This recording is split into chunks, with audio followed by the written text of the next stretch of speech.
오늘부터 새로운 시리즈가 시작됩니다. 지금까지 저는 보통 시리즈를 시작할 때 4주에서 6주 정도 주제별로 설교를 했습니다. 그런데 올해 1년간 하나님께서 저에게 좀 주시는 감동은 무엇이냐면, 이 불확실한 세상 가운데 우리가 말씀을 붙잡고 살아야 되겠고, 우리의 말씀 되시는 예수님 붙잡고 살아야 되겠다는 감동을 주셨고, 그런 삶을 살기 위해서는 예수님의 행적, 예수님의 기사와 이적, 예수님의 말씀과 가르치심, 예수님의 죽음과 부활을 묵상해야 되겠다라는 감동이 들었습니다. 그래서 예수님의 그런 모든 생애와 죽음과 부활을 잘 정리해 놓은 복음서 하나를 정해서 주일 대예배 때마다 함께 묵상하고 공부해야 되겠다라는 생각이 들었습니다. 그래서 마태, 마가, 누가, 요한 4복음서 중에 마가복음을 정했습니다. 왜 마가복음인가? 먼저는 가장 짧습니다. 그리고 마가복음이 가장 먼저 쓰여졌습니다. 다른 복음들이 마가복음이 쓰여진 것을 보고 참조하면서 자신의 버전으로 만든 것들이 마태복음이고 누가복음이고 요한복음입니다. 그래서 마가복음은 원조복음이라고 할 수 있습니다. 여러분은 음식점, 맛집 찾아가실 때 어디 찾아가세요? 원조 찾아가시잖아요. 그래서 예수님의 생애에 대해서 우리가 배우려면 가장 먼저 찾아가고 제대로 공부해야 될 것이 바로 마가복음이다 라고 제가 생각했습니다. 여러분, 많은 목사님들이 그래요. 주일 대예배는 참 새신자도 오시고 아직 성경을 잘 모르시는 분들도 오시기 때문에 주일 대예배 설교는 좀 쉬운 설교, 주제별 설교를 해야 된다고 말씀을 많이 하십니다. 그래서 저도 그 조언을 받아들여서 지난 1년간 주제별 설교를 했던 것입니다. 그런데 저는 무슨 생각이 드냐면, 우리가 진정으로 신앙생활을 하려면 말씀으로부터 하나님의 그 인도하심, 하나님의 능력을 공급받아야 되고, 말씀 자체에 좀 깊이 빠져서 은혜를 경험을 해봐야 되는데, 주제별 설교를 하다 보면 본문 중심보다는 좀 주제별, 주제 중심의 설교를 하기가 쉽습니다. 깊은 좀 말씀으로 들어가고 싶어도, 그리고 저는 그런 시간을 지금까지 수요 성경일독 시간에 가졌었는데, 문제는 무엇인가? 주일 대예배 때 참석하는 대부분의 성도님들이 주일 하루만 교회로 오신다는 겁니다. 그러면 언제 우리가 이 성경으로 좀 깊이 들어갈 수 있는 시간이 있냔 말입니다.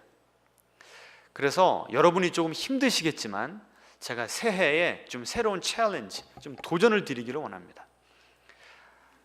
앞으로 적어도 1년, 아니면 길게는 1년 반 동안 이 마가복음을 붙잡고 좀 함께 씨름을 했으면 좋겠습니다.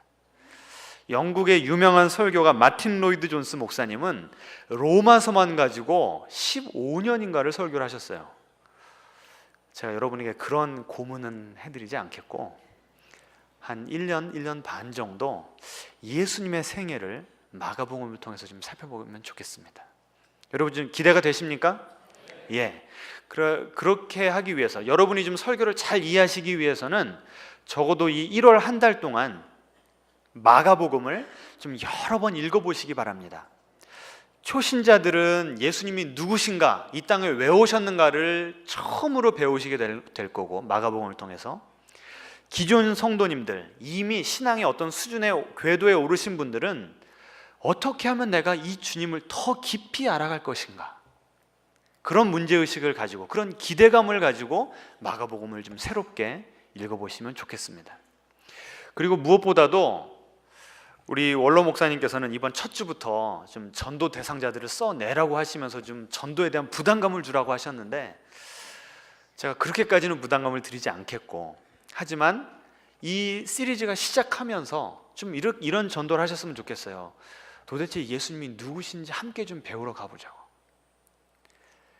여러분이 교회에 모시고 올 상황이 안 되신다고 한다면 설교 CD라도 좀 갖다 드리면서 전도 대상자 한 분, 두 분이라도 좀 붙잡고 기도하시고 다가가시기를 주님의 이름으로 간곡히 부탁드립니다. 자, 오늘 우리 마가복음 첫 시간입니다. 개론 시간인데 오늘 본문은 1장 1절의 말씀입니다. 우리 한번 같이 스크린을 보고 봉독하겠습니다. 하나님의 아들 예수 그리스도의 복음의 시작이라. 오늘 저는 이 시작이라고 하는 단어에 초점을 맞춰보려고 합니다. 그런데 먼저 이 마가복음에 들어가기 전에 짚고 넘어가야 될 것이 있습니다. 마가복음은 2000년 전에 쓰여진 오래된 문서입니다. 예수님도 2000년 전에 사셨던 오래된 역사적인 인물이십니다. 그렇다고 한다면 단군 신화, 박혁거세의 신화를 읽는 것과 이 고대 문서인 마가복음을 읽는 것과 뭐가 다르단 말입니까? 예수님이 단군과 같은 그런 신화적인 인물이 아닐지 우리가 어떻게 합니까? 우리가 예수님이 어떤 분이시고 이 세상에 왜 오셨는지를 제대로 알 수 있는 문서는 이 사복음서밖에 없는데, 이 사복음서가 정말 예수님에 대한 사실적이고 역사적인 기록을 담은 것인지 아니면 몇몇 똑똑한 사람들이 모여서 우리 기독교라는 종교 한번 만들어보자 해서 역사적인 인물 예수를 신화화했을지 어떻게 할 수 있습니까? 지금까지 교회에서는 믿음은 압니다. 예수님을 기도하면서 부흥회를 통해서 인격적으로 만나면 압니다. 맞습니다. 그런데 우리들 가운데는 이런 제가 말씀드린 근본적인 문제가 해결되지 않으면 마음이 열리지 않는 분들이 있어요. 아니, 허구를 어떻게 믿어보라고 할 수가 있는가? 예수님에 대한 기록이 정말 우리가 믿을 수 있다는 확신이 있어야만 내가 예수님이라는 분에 대해서 마음을 열고 한번 정말 이분이 내 인생의 주인이신가를 시험해 보겠다, 여기까지 마음이 열릴 수가 있다는 것입니다. 자, 그러면 제가 두 가지로 좀 마가복음이 믿을 수 있는 예수님에 대한 증거라는 것을 두 가지로 좀 설명을 드리려고 합니다. 제가 작년 3월 달에 이런 비슷한 설교를 더 길게 했기 때문에 오늘은 좀 짧게 줄여서 하겠습니다. 여러분, 작년에 설교 들으셨던 분들 기억나세요? 좀 새로우시죠? 예, 복습하는 의미에서 제가 다시 한번 해보겠습니다. 여러분, 마가복음은 처음 예수님의 30년의 생애는 아무 언급이 없고 성인 예수님으로부터 마가복음은 시작이 됩니다. 그리고 마가복음이 가장 먼저 쓰여졌습니다. 그 다음에 쓰여진 복음서가 마태복음과 누가복음입니다. 그런데 그 마태복음과 누가복음의 첫 시작이 어떻게 됩니까? 예수님의 크리스마스 스토리, 예수님의 탄생으로부터 시작하죠. 그런데 가장 나중에 쓰여진 요한복음은 어떻게 시작됩니까? 태초에 말씀이 계셨다고. 예수님을 인간 예수, 성인 예수, 어린아이 예수부터 시작하는 것이 아니라 이 세상이 창조되기 전부터 계셨던 하나님으로서의 예수님으로 그리고 있다는 것입니다. 그래서 자유주의자 신학자들, 이 복음서를 예수님에 대한 신화라고 주장하는 신학자들은 뭐라고 얘기를 하냐면, 이것 봐라, 원래 예수는 인간이고 그 이상이 아니었다. 그런데 세월이 흐를수록 예수님을 신격화해서 기독교라고 하는 새로운 종교를 만들어낸 것이다. 그래서 처음에는 성인이었던 예수, 점점점 신격화하느라고 신비한 탄생, 천사를 통해서 탄생이 예고되고 남자를 통해서가 아닌 성령을 통해서 신비한 탄생, 마치 우리나라 신화에서도 아래서 태어난 그런 영웅들을 그려내듯이 탄생 신화가 만들어졌고, 거기서 더 나가서 아예 예수님을 하나님으로 만들어버린 것이다, 이렇게 얘기를 합니다. 여러분, 여기다 대고 뭐라고 반박하실 거예요?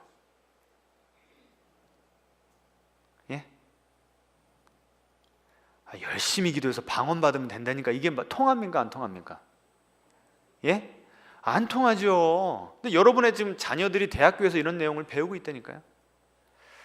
제가 두 가지로 말씀을 드리겠습니다. 먼저는 이 이론이 성립하기 위해서는 적어도 그리고 마가가 그리고 있는 예수님은 예수님 스스로를 인간으로만 보고 있어야 맞습니다.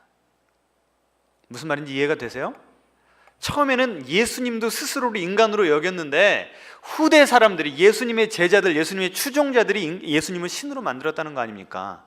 그러기 위해서는 가장 먼저 쓰여진 마가복음에서는 예수님을 인간으로만 이해하고 그렇게 그려놨어야 된다는 것입니다. 그런데 우리가 앞으로 쭉 살펴보겠지만 예수님은 공생의 처음부터 스스로를 하나님의 아들이라고 알고 계셨고 믿고 계셨고, 마가도 오늘 1장 1절에서 예수님을 누구라고 소개합니까? 하나님의 아들. 처음에 인간으로만 이해한 마가가 아니라 마가는 처음부터 예수님을 하나님으로 이해했다는 것입니다. 이것은 제가 좀 더 나중에 구체적으로 설명을 드리고요. 두 번째, 더 중요한 것이 있습니다. 마가복음이 주후 65년에서 70년경에 쓰여졌다고 하는 사실입니다. 이 사실이 왜 중요한가? 여러분, 예수님이 몇 년도에 태어나셨습니까? 예? 우리가 BC와 AD, 주 전과 주 후를 나누는 기준이 뭐예요? 예수님 아닙니까? 그 주라는 게 예수님이잖아요. 예수님 전이 BC고 예수님 후가 AD잖아요. 그럼 예수님 몇 년도에 태어나셨어요? 0. 근데 역사가들이 얘기하기를 BC 한 4년 정도에 태어나셨다고 합니다. 그러면 33년을 살고 돌아가셨고 부활 승천하셨다고 한다면 예수님께서 부활 승천하신 연도는 몇 년도입니까? 약 AD 30년 정도. 그런데 마가복음이 언제 쓰여졌다고요? 65년에서 70년. 즉 마가는 예수님의 공생의 기간에 청년이었습니다. 그런데 35년에서 40년 되는 기간 안에 마가복음이라고 하는 책을 쓴 것입니다. 이게 왜 중요한가?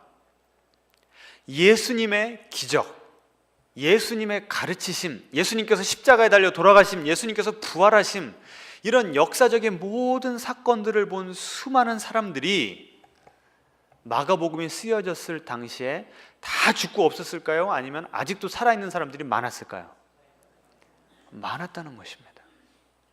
그렇다고 한다면 그 사람들이 마가복음을 읽거나 들었을 때 사실에 부합하지 않는 내용이 있었으면 가만히 있었겠습니까? 역사가들, 기독교 역사가들 뿐만이 아니라 이 세속적인 신을 인정하지 않는 역사가들조차도 기독교, 1세기 기독교가 폭발적으로 팽창한 것에 대해서는 다들 인정을 하고 역사적인 사실로 인정하고, 하지만 동시에 왜 그렇게 폭발적으로 성장했는지는 설명을 못하는 그 현상이 바로 1세기의 폭발적인 부흥입니다. 정말 마가복음 또 마태, 마가, 누가, 요한에 거짓이 들어있다고 한다면 그 거짓 복음서를 읽고 들었던 사람들이 생명을 바쳐가면서 예수를 믿고 전도를 했겠습니까? 1세기에 그렇게 수많은 사람들이 엄청난 핍박에도 불구하고 예수님을 믿었다는 사실 자체가 마태, 마가, 누가 이 4복음서에는 진실만, 역사적인 사실만 들어가 있다는 것을 증명한다는 것입니다. 그냥 무조건 믿으라고 하는 것과 제가 이렇게 설명을 드리니까 어떠세요? 좀 받아들여지십니까? 논리적으로 좀 이해가 되십니까? 예, 이게 중요합니다. 제가 좀 비교를 해드리겠습니다. 여러분, 알렉산더 대왕 다 아시죠? 30살인가 이 온 세계를 평정해버렸던, 다 차지했던 알렉산더 대왕의 전기가 주전 323년에 쓰여졌다고 합니다. 그런데 알렉산더 대왕은 몇 세기 인물인가? BC 7세기 인물이었다는 것입니다. 알렉산더 대왕이 죽은 지 400년이 지나서야 알렉산더 대왕에 대한 정기가 쓰여졌다는 거예요. 그런데 여러분 가운데 알렉산더가 신화인가 아닌가 막 고민하는 분 계세요? 그냥 받아들이시잖아요. 그런데 예수님에 대한 전기는 예수님이 돌아가신 지 그리고 부활하신 지 몇 년 안에 쓰여졌다고요? 40년, 35년, 40년 안에. 알렉산더 대왕에 대한 소위 말해서 거짓된 내용들, 신화적인 내용들을 가미했다고 한들 그 자리에서 내가 알렉산더 대왕 실제로 봤는데 이 내용 거짓입니다 라고 지적할 사람들이 있었어요, 없었어요? 없었죠. 그렇다고 한다면 알렉산더 대왕의 역사적인 사실을 우리가 더 믿어야 됩니까? 예수님의 역사적 사실을 더 믿어야 됩니까? 전자예요, 후자예요? 후자죠. 부처님도 그렇습니다. 부처님은 BC 6세기의 인물입니다. 그런데 부처님의 생애가 언제 쓰여졌는가? 1세기, 주후 1세기에 쓰여졌습니다. 간격이 600년에서 700년의 간격이 있습니다. 그런데 여러분, 불교를 공격하면서 그 부처가 역사적인 인물이 아니었다, 아니면 부처의 생애 가운데는 허구적인 요소가 많이 들어있다, 이렇게 주장하면서 딴지 거는 사람들 여러분 보셨어요? 예? 못 보셨죠? 왜 유독 예수님만 가지고 이렇게 딴지를 걸까요? 저는 이것이 단지 이 학문적인 싸움이 아니라 영적인 싸움이라는 생각이 들었습니다. 왜 그래요? 예수님의 역사성을 부정을 해버리면 기독교 자체가 무너져 버리기 때문에 그렇습니다. 예를 들어서 불교는 부처님의 생애가 허구로 드러나도 부처님의 가르침으로 구원을 받는 종교이기 때문에 상관이 없어요. 불교라고 하는 그 시스템, 그 교리는 그대로 남아 있습니다. 그런데 기독교라고 하는 종교는 예수님이 그 핵심에 있기 때문에, 그 기초에 있기 때문에 예수님의 역사성이 부인돼 버리면, 부정돼 버리면, 거짓으로 드러나 버리면 기독교 자체가 무너진다는 것입니다. 그렇기 때문에 우리는 예수님이 실제적인 역사적인 인물이셨고, 예수님께서는 역사 가운데 십자가에 돌아가셨고, 예수님께서는 육체의 부활, 역사적인 부활을 하셨다는 것을 믿고 논증할 수 있는 것이 너무나 중요하고, 그것이 우리의 믿음의 근본이 되어야 된다는 것입니다. 아멘이십니까? 예, 여기까지는 이제 좀 변증학적인 관점에서 제가 설명을 해드린 것이고, 이제 다시 마태복음, 마가복음 1장 1절로 넘어가겠습니다. 오늘 설교가 조금 길어질 수도 있는데 여러분 정신 바싹 차리시고 들어주시기 바랍니다. 자, 하나님의 아들 예수 그리스도의 복음의 시작이라, 이 시작이라고 하는 단어가 나옵니다. beginning. 성경 가운데요, 성경 66권 가운데 책의 처음을 시작이다 라고 하는 단어를 쓴 다른 구약 성경의 책이 또 하나 있습니다. beginning이라고 하는 단어가 들어간 책, 무엇일까요? 예? 창세기죠. 창세기를 보시면 태초에 in the beginning 이라고 시작을 합니다. 마가가 예수님이 누구신가에 대해서 쓰면서 첫 시작을 beginning이라고 하는 단어로 시작했다는 것입니다. 지금 마가가 예수님의 등장을 무엇과 연결시키고 있습니까? 하나님의 창조 사건과 연결시키고 있다는 것입니다. 태초에 하나님께서 빛이 있으라 라고 하시면서 이 세상을 창조하셨던 것처럼 예수님께서 인간의 몸을 입고 이 땅에 오시면서 구원의 역사가 새로이 시작된다는 것입니다. 단지 한 인물이 이 땅에 태어나서 남들을 사랑하다가 고귀한 삶을 살다 죽음으로 그 사람의 전기를 읽을 때 마음이 그냥 훈훈해지더라, 나도 이 사람처럼 살아야지, 이렇게 영감을 받는 그 정도의 인물이 아니라는 것입니다. 창세기 1장에서 하나님께서 말씀으로 천지를 창조하시면서 혼돈에서 질서를 창조하셨고 무에서 유를 만들어내셨듯이 예수님께서 이 땅에 태어나심으로 인해서 우리의 죄가 깨끗하게 씻음을 받고 죽을 수밖에 없는 우리의 영혼이 영생을 얻게 되는 우주적인 사건이 바로 예수님의 성육신 사건이다 라고 지금 마가가 논증하고 있는 것입니다. 여러분, 이 예수님 만나셨습니까?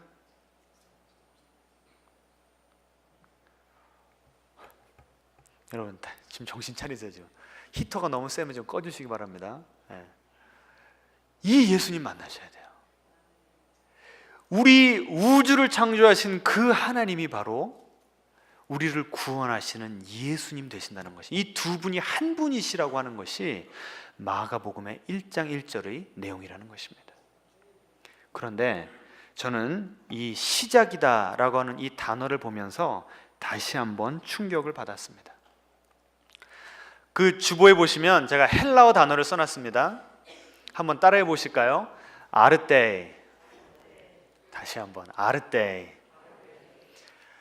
마가복음을 저는 지금까지 한글로만 읽고 영어로만 읽었었는데, 이렇게 새롭게 그 시리즈를 준비하면서 헬라어 이 원문으로 읽어봤습니다. 그랬더니 마가복음 처음에 나오는 단어가 아르테이 이 단어예요. 이 아르테이라고 하는 단어는 두 가지 뜻이 있습니다. 크게 첫 번째로는 시작이라고 하는 뜻이 있어요. 그래서 오늘 본문은 하나님의 아들 예수 그리스도의 복음의 시작이다 라고 번역을 해놓은 것입니다. 그런데 두 번째 뜻이 있습니다. 제가 왜 반갑고 충격을 받았냐면, 때는 바야흐로 1997년 제가 서울대를 다니던 시절에 3학년 1학기 봄학기에 서양 고대 철학사를 들을 때 그때 첫 시간에 들었던 단어이기 때문에 그렇습니다. 아르테이. 보고 깜짝 놀랐어요. 여러분, 잠깐 제가 좀 교양 강의를 좀 하겠습니다. 여러분, 철학에 대해서 좀 아십니까? 동양 철학 이런 게 사주팔자 보는 이게 철학이 아니고, 이 서양의 철학이라고 하는 학문이 어떻게 시작됐냐면, 철학자들이 이런 질문을 하기 시작했습니다. 이 세상을 구성하고 있는 근본 물질, 근본 원리가 무엇인가 라고 하는 질문을 하면서 서양 철학, 서양 학문이 발달하기 시작했습니다. 이 근본 물질, 근본 원리라고 하는 이 단어가 바로 아르테이라고 하는 것입니다. 이 서양 철학에 있어서 왜 이 질문을 던진 것이 서양 철학의 효시, 시작이 되었는가? 여러분 보세요. 지금 여러분의 주위를 좀 둘러보시기 바랍니다. 여러분 주변에 사람이 있어요. 의자가, 나무로 된 의자가 있고요, 공기가 있고 빛이 있고 소리가 있습니다. 다양한 물질들이 지금 이 세상을 구성하고 있어요. 그런데 이 세상을 구성하고 있는 근본 요소가 무엇인가? 이렇게 겉으로 볼 때는 다양한데, 그 다양한 것을 꿰뚫고 관통하는, 모든 것에 보편적으로 존재하는 근본 요소, 근본 원리가 무엇인가 라는 것을 묻기 시작했다는 것입니다. 이게 왜 중요한가 하냐면, 이 질문을 통해서 현상과 본질을 나누기를 시작했다는 것입니다. 이게 뭔 소린가 아시죠? 자, 제가 좀 더 구체적으로 설명을 드릴게요. 철학자 중에 피타고라스가 있습니다. 여러분 수학 시간에 들어보셨죠? 이 피타고라스라고 하는 사람이 이 세상의 근본 원리가 무엇인가 라고 하는 질문에 뭐라고 대답했냐면, 이 세상은 숫자로 이루어져 있다 라고 말했어요. 이 피타고라스는 음악을 공부했던 사람입니다. 그런데 여러분 보세요. 피아노가 내는 소리가 다르죠. 오르겐이 내는 소리가 다르고, 트럼펫이 내는 소리가 다르고, 바이올린이 내는 소리가 다릅니다. 모양도 다르고 소리도 달라요. 그런데 그 모든 악기를 관통하는 원리, 아르테이가 있습니다. 무엇일까요? 음계죠. 음계. 좀 이렇게 눈이 띄셔야 되는데, 예? 이 다양한 악기라고 하는 현상을 하나로 아우를 수 있는 근본 원리가 음계라는 거예요. 도레미파솔라시도. 이 도레미파솔라시도만 알면 어떤 악기를 배우더라도 응용할 수가 있는 거예요. 왜? 근본을 배웠기 때문에, 본질을 배웠기 때문에. 그래서 서양 철학은 본질과 현상을 나누고 무엇이 근본인가, 이 변화하는 세상 가운데 절대로 변화하지 않는, 내가 어디를 가도 시간과 공간을 초월하는 그 원리가 무엇인가 찾아보자 라고 하면서 시작됐다는 것입니다. 그리고 그 근본, 변하지 않는 원리가 바로 아르테이라고 하는 단어였다는 것입니다. 그러면 1장 1절 다시 한번 띄워주시기 바랍니다. 이걸 한번 다시 읽어보겠습니다. 그러면 얼마나 새롭게 의미가 바뀌는가. 하나님의 아들 예수 그리스도의 복음의 아레테이다. 더 간단하게 말씀드리면 예수님의 복음, 예수님이라고 하는 그 한 분 자체가 뭐라고요? 아레테이라고 하는 것입니다. 이 세상을 돌아보면, 우리의 삶을 보면 살아가는 모습들이 너무나 복잡다단합니다. 누구는 부자로 살고, 누구는 가난하게 살고, 누구는 행복하게 살고, 누구는 불행하게 살고, 누구는 건강하고, 누구는 병이 들고. 여러분 한번 좀 주위를 둘러보세요. 얼마나 살아가는 모습이 다양합니까? 그런데 그 삶의 원리, 우리가 정말 의미 있는 인생을 살고 승리하는 인생을 살아가려면 그 근본 핵심이 무엇인가 하는 것입니다. 마가복음이 무엇이라고 밝히고 있습니까? 우리가 잡아야 될 아랫대가 누구라고요?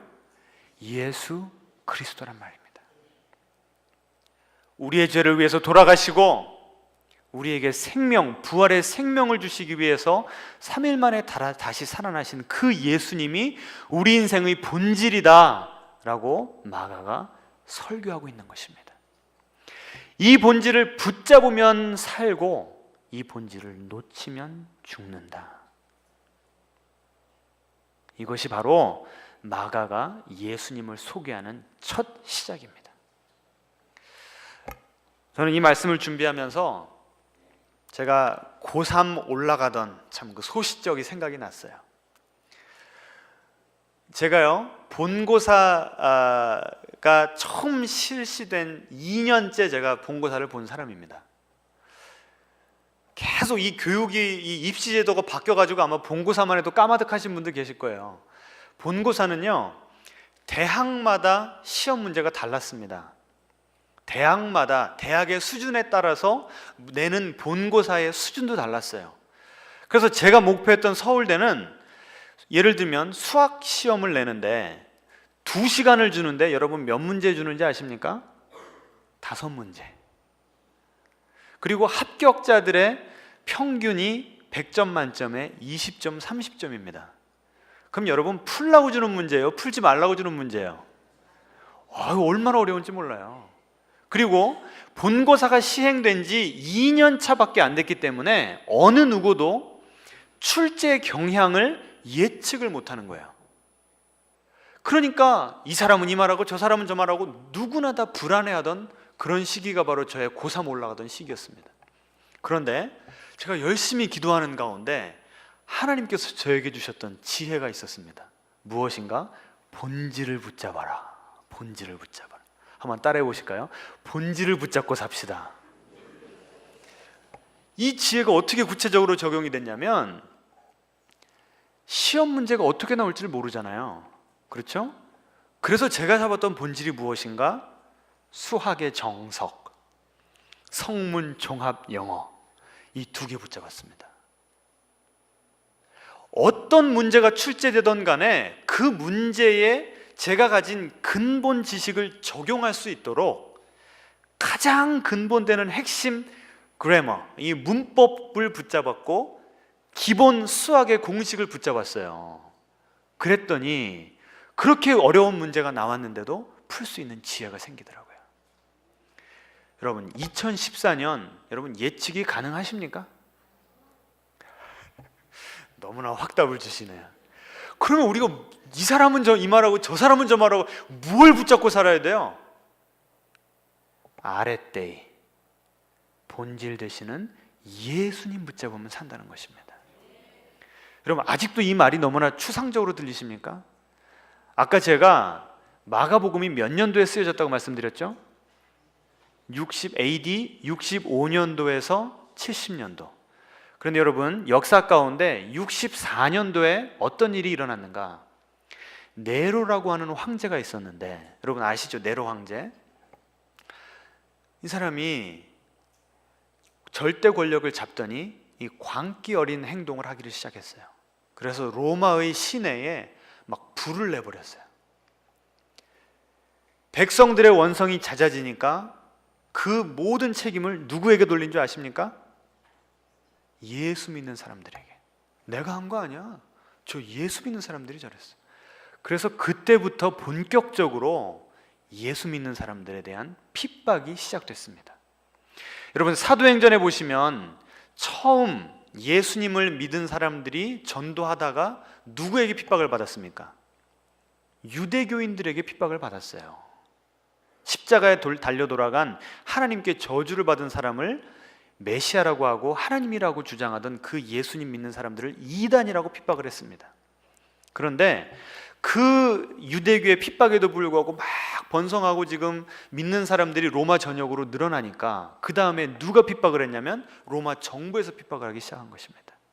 그래서 사자의 밥이 되기를 시작을 하고, 내가 예수님을 나의 구세주로 영접하고 고백합니다 라고 하는 것은 내가 언제 처형당하더라도 내 목숨을 주님께 맡기겠습니다 라고 하는 것과 똑같은 의미였습니다.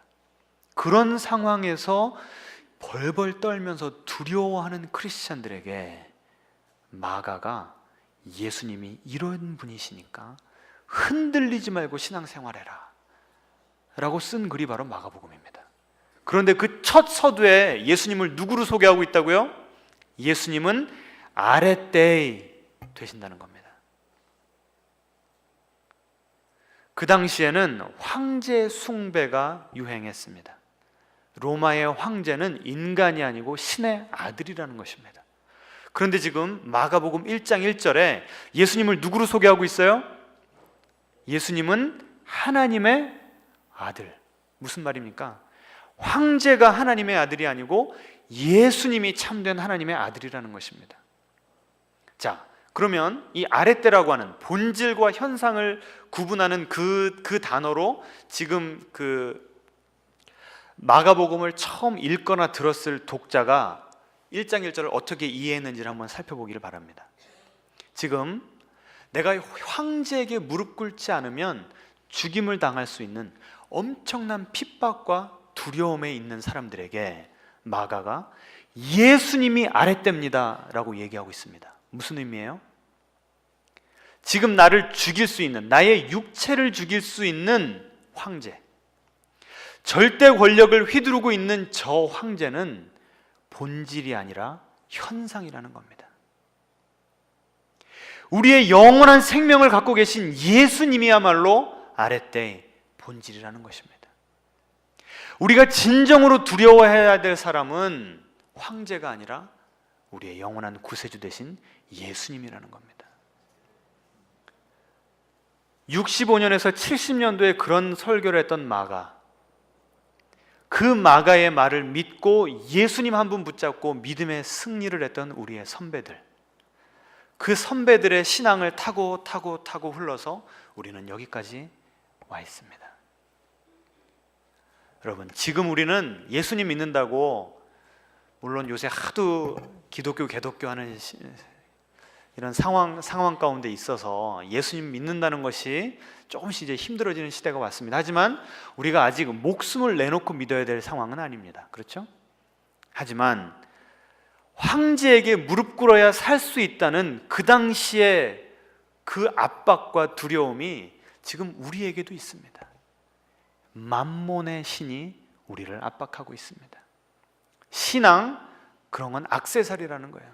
시간 남는 사람들, 인격 도요하고 싶은 사람들이 믿는 게 신앙이지, 지금 내가 돈을 못 벌어서 살 수가 없는데 무슨 신앙이냐고 그런 사치스러운 얘기 하지 말라고.